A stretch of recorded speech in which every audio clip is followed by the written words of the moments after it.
Ladies and gentlemen, boys and girls, children of all ages, welcome to Robert Sports. I'm your host, Robert. Alright, as we get ready for championship weekend, we are almost there. We've got the championship four in the NASCAR Cup Series, Xfinity, and Cup. We crowned champion at Phoenix this weekend. Here recently, a lot of people I've seen online and heard on XM satellite radio, people don't like playoffs. They want to go back to the old system. They want to go back to the chase. The three different systems we've really had in NASCAR for points.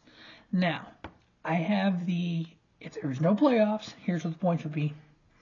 The old chase style, if we all remember that. So, after 26 races, we took the 16 playoff drivers. You win, you're in. And then we accumulated points for 10 races. We crowned a champion. There was no elimination, none of that, in the current elimination format. In the Xfinity Series and the Truck Series, they pretty much line up. In the Cup Series, it is so far different. It is amazing. So I'm going to start with the Cup Series. So we're going to start with non-playoffs. So this is basically the points that we used this year, the points system.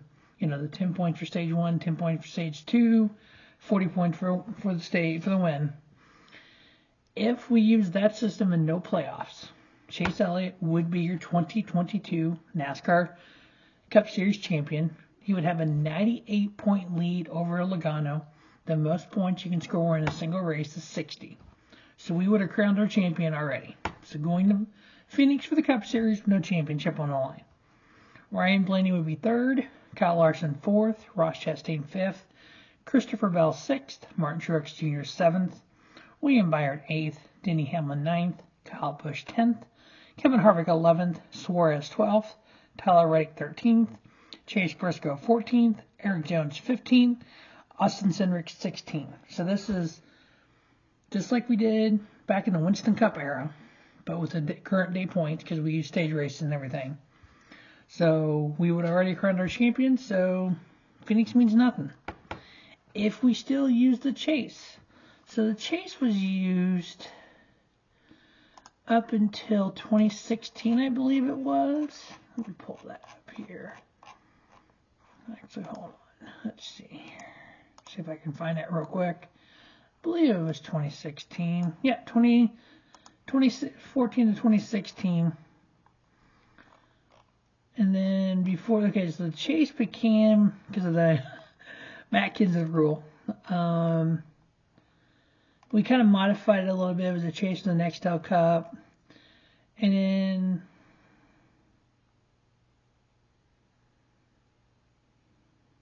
(2017) is when we started stage racing.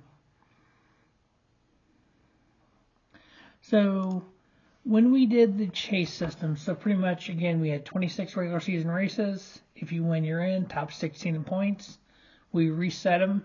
Then we basically run 10 races. Whoever does most points is champion.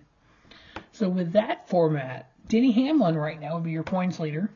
William Byron minus 12. Ross Chastain minus 27. Kyle Larson minus 34. Christopher Bell, Joey Logano each minus 40. Again, max of 60 points. So you would go to Phoenix with 6 people mathematically. Technically, Ryan Blaney minus 52, Chase Elliott minus 57, mathematically in it. But you have 6 drivers that at least through stage 2 would be mathematically able to win a championship. That's kind of like we were in 92 when it came down to, let me pull that up. Who was our top guys in 92? I know Quickie won the title that year. I'm trying to see who the top 5 in points were that year. Here we go. So it came down to Alan Quickie, Bill Elliott for the championship. But going into Atlanta that year, Davey Allison, Harry Gant, Kyle Petty, each had a mathematically chance of winning. I think Mark Martin was also in there. But yeah.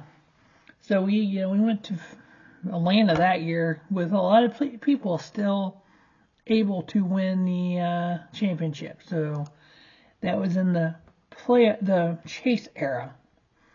And then Chase will be 8th, minus 57. Daniel Suarez, 9th, minus 91. Followed by Chase Briscoe, Austin Dillon, Austin Cindric, Tyler Reddick, Kyle Busch, Alex Bowman, Kevin Harvick. Now, the modern day, we have Joey Logano, Christopher Bell, Ross Chastain, Chase Elliott, all tied.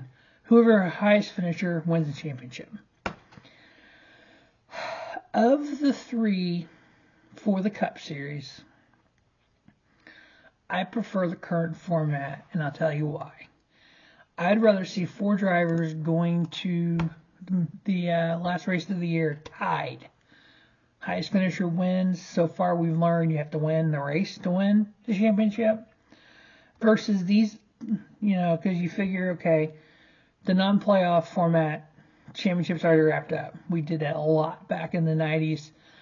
There was a time where Dale Earnhardt had it wrapped up 2 races before the end of the season. I don't think the end of the season really means a lot. The old chase format, it's not bad. But then, you don't have that dramaticness of the cutoff races. You have to win to move on. It's just pretty much, I go out and have a solid point state, I'll be all right. No, I like the fact you have to go for a win. What Ty Gibbs did in the Xfinity race, going for a win. You're going to have those kind of moments. What Ross Chastain did at Martinsville, I need 4 spots or 2 spots, whatever it was, and I am 500 yards from the car in front of me. What can I do? I'm in turn 2 of the last lap. What options do I have? Let's just video game it. And damn.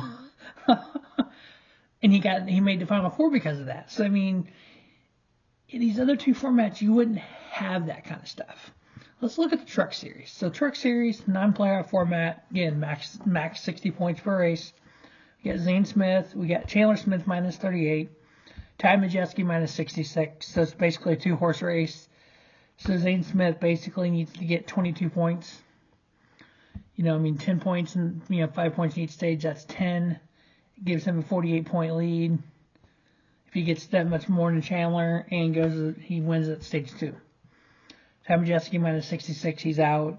Minus John Hunter's 4th, Stuart Friesen, Christian Eckes, Ben Rhodes, Grant Enfinger, Carson Hocevar, and Matt Crafton.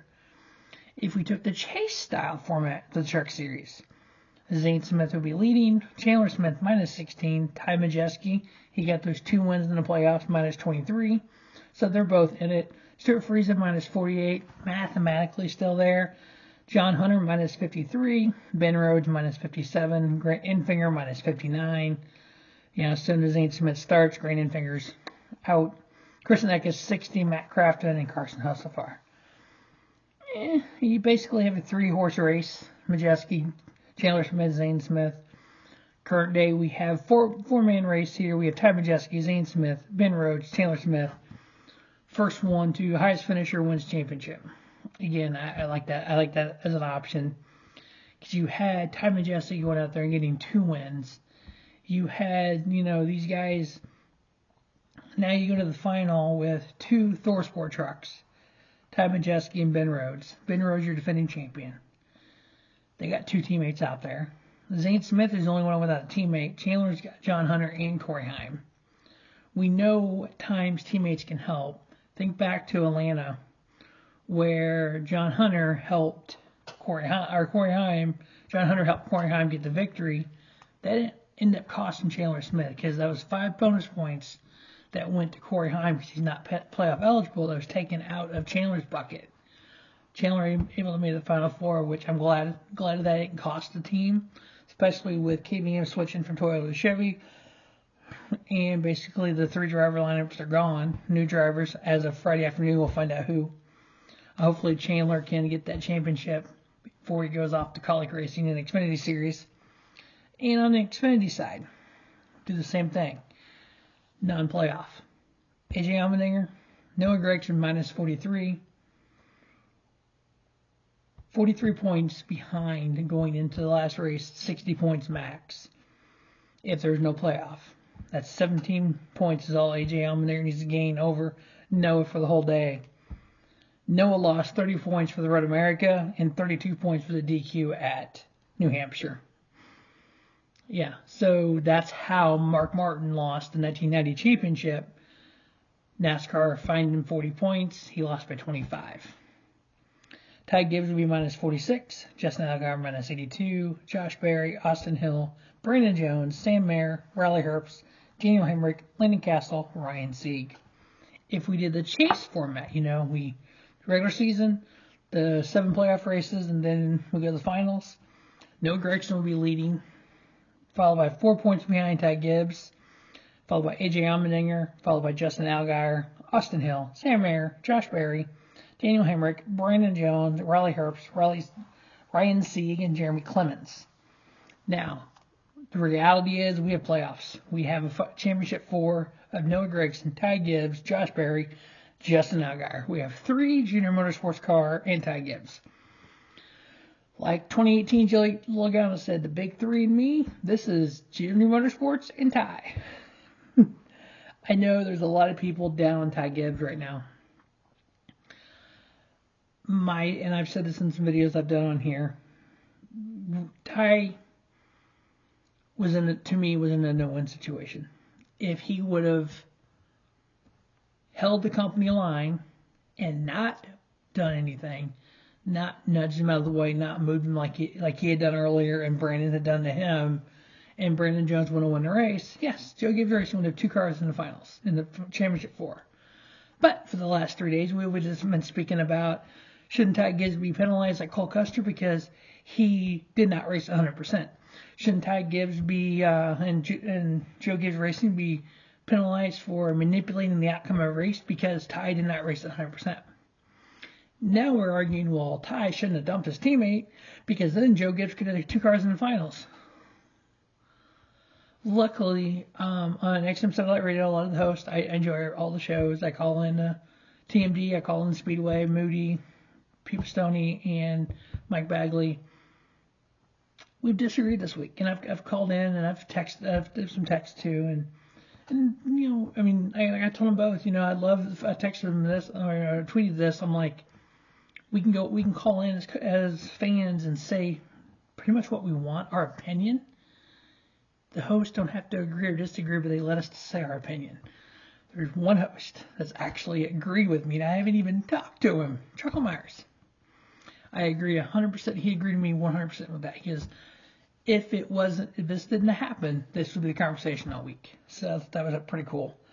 So I like the fact that we have a championship. I know somebody put on there what the Winston Cup points would be. If you got that much time on your hand to go back through 35 races and refigure the Winston Cup points, you got way too much time in your hand. Doing just the chase style points was hard, let alone doing that much, because you know what? Racing's different now than it was then. You can't really look at the Winston Cup points. I mean, even the non-playoff is different because we try for stage points. We do things around the stages that we didn't used to do. I love stage racing. I like the playoffs. What Ty Gibbs did to me wasn't that aggressive. I know everybody's saying Brandon Jones needs to do the same thing this weekend to Ty. Here's my theory on it, and I said put this on Twitter, tweeted in Jacket Root on Speedway tonight. If Brandon Jones intentionally takes out Ty Gibbs, everybody's going to cheer, 1. Number 2, my theory is if that happens, it better damn be the last lap for the win. If it is not the last lap for the win, and it looks intentional at all, Brandon Jones needs to be suspended for Daytona, just like Bubba Wallace was suspended. If you're going to hook somebody, purposely take them out for something that happened on track, and it's not the last lap going for the win, you need suspended, just like Bubba Wallace. Otherwise, you are sending a completely different message to the fan base, and you are basically saying everything that the fans have been saying. Bubba Wallace got suspended, but this driver didn't get suspended. I think that is the Pandora's box, and NASCAR does not want to open. Now, is Brandon Jones going to make Ty Gibbs' life hard if he's racing around him? Probably. If Brandon Jones has the opportunity to help somebody, you'd think he's helping one of his future teammates? Yeah, damn straight he is. But hey, that is racing. But all right, That is non-playoffs versus Chase versus playoffs. I want the playoffs. Stay tuned to Rubber Sports Show for the Championship 4 preview of each race, Truck Series, Cup, and Xfinity. Have those up in the next day or so before the weekend of racing. And then next week, we start the off-season. We will have, number one off-season video will be a recap of what happened in all 4 series, including ARCA series. Then we start 100-day countdown till Daytona with video each day. We're going to finish the Champion Profile Series. We're going to do topic videos. Got a shit ton of videos planned. We're going to preview the rest of the champions we did not preview last year. And then we are going to, I think it was, my goodness, one of the main sources that I follow on Twitter had tweeted out about Kelly Crandall. I think it was Kelly Crandall. She tweeted out about NASCAR. Ben Kennedy came out and said the 2024, I think it's Ben Kennedy, they never see it down. The 2024 schedule will be like never seen before kind of schedule. Could we be at 40 races? That was one of the tweets I saw. I have a 40 race schedule in mind. How to do that? I like it a lot. Definitely get that as a topic video in the off season. But again, 100 videos, 100 days, NASCAR related till Daytona. And if you're a pro wrestling fan, January is your month. Independent Pro Wrestling, 31 days of independent pro wrestling right here on Robert Sports Show. Best of 31 independent wrestling companies. As always, thanks for watching the Robert Sports Show. And don't just have a great day, have a spiffy day. Robert Sports Show, your YouTube leader in sports content.